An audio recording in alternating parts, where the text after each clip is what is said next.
नमस्ते अनि स्वागत छ फेरि पनि आज मेरो नेपाली सादा रेसिपीमा। आजको रेसिपीमा मैले हाम्रो पश्चिमी भेगतिर एकदमै फेमस अचारको रेसिपी लिएको छु। तपाईहरुलाई आजको रेसिपी कस्तो लाग्छ भिडियो अन्तिमसम्म हेर्नु होला। सुरुमा आलुलाई उसिन्ने अनि यहाँनिर चाहिँ यो अचारको लागि हरियो खुर्सानी, बन्दागोपी अनि आलु लिएको छु मैले र खुर्सानीको मुनितिरको यो भेट्ना भागभरि सबै निकालेर फालिदिने। आलु तपाईलाई कति आवश्यक पर्छ त्यही आवश्यक अनुसार उसिन्ने र मैले यहाँनिर आलु उसिनेर पनि छिल्न रेडी गरिसकेको छु र आलुलाई उसिनिसकेपछि आलु सेलाइसकेपछि छिल्न सजिलो हुन्छ। हेर्न सक्नुहुन्छ मैले यसरी आलुको बाहिरको बोक्राभरि राम्रोसँग केलाएर फाल्ने र आलु उसिन्ने बेला तपाईले अलि कम पानी राखेर र धेरै पनि नपकाउने। आलुलाई छाम्दै यसरी बोक्रा छिल्ने जति बोक्रा उद्रिने जति पाक्यो भने अचार बनाउन रेडी हुन्छ आलु। आलु छिलिसकेपछि अब यसलाई टुक्रा टुक्रा बनाउने।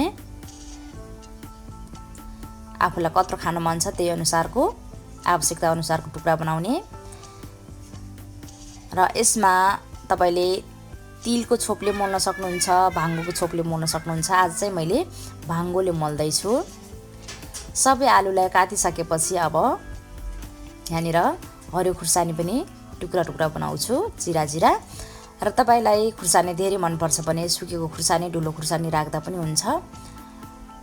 मैले चाहिँ यसलाई कम पिरो बनाउँदै छु त्यसैले थोरै पिरो खानको लागि भनेर हरियो खुर्सानी त्यतिकै राखे र यो अचार बनाइसकेपछि हरियो खुर्सानी बिनेर टोक्न सकिन्छ पिरो खाने व्यक्तिले, होइन भने यसमा यति लागोस् भनेर मैले यति हाले। आवश्यकता अनुसार राख्नुला र अब बन्दागोपीलाई पनि मसिनो बानेर टुक्रा टुक्रा बनाउने काटेर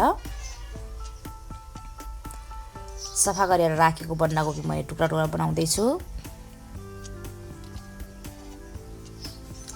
सबै गोपीलाई टुक्रा टुक्रा बनाइसकेपछि राम्रोसँग यसरी एकछिन मल्दिने अनि अब गोबी, आलु अनि हरियो खुर्सानीलाई एकै ठाउँमा जम्मा गर्ने र अलि खुल्ला भाँडामा मल्नु होला। अब यसको लागि सुरुमा मैले नुन राखे र नुन पनि आवश्यकता अनुसार राख्ने र यो भाङ्गोको छोप हो।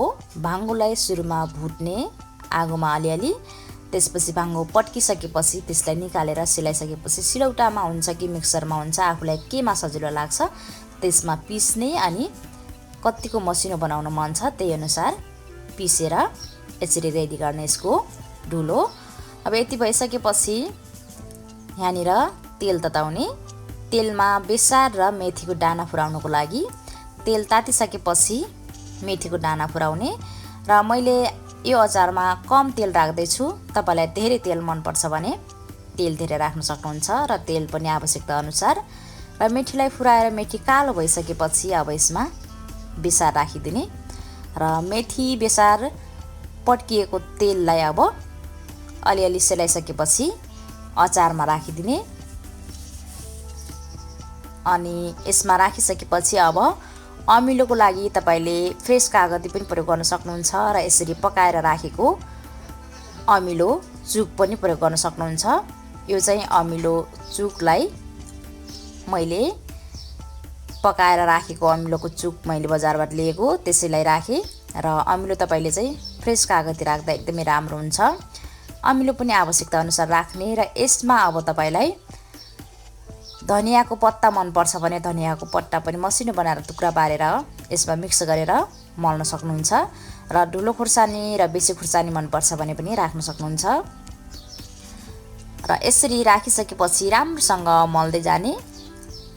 हेर्न सक्नुहुन्छ एकदमै राम्रो बनिसकेको छ र यत्तिकै सुक्खा खाने भएपछि यत्तिकै खाने र हैन अलिकति लेडो खान्छु भन्ने हो भने यहाँनिर सफा पानी तपाईले एड गर्न सक्नुहुन्छ र पानी नराखेको खानेले चाहिँ तेल धेरै मन पर्छ भने तेलैले लेडो पनि बनाउन सकिन्छ र यसमा तपाईलाई मन पर्छ भने गाजर अनि काँक्रो पनि एकदमै राम्रो हुने गर्छ। तर मैले आज बन्दागोपी र आलु अनि हरियो खुर्सानीको मात्रै मिठो साधेको अचार बन्ने गर्छ र मिठो भएको पनि छ। यसरी तपाईले आलु र बन्दागोपीको पनि साधेको अचार बनाउन सक्नुहुन्छ र यसमा मैले भनिसकेँ तपाईलाई मन पर्छ भने धनियाको पत्ता पनि मिक्स गर्न सक्नुहुन्छ। मैले चाहिँ धनियाको पत्ता राखिनँ। र आजको भिडियो तपाईलाई कस्तो लाग्यो सल्लाह सुझाव दिनको लागि कमेन्ट बक्स खुल्ला छ। Bye bye.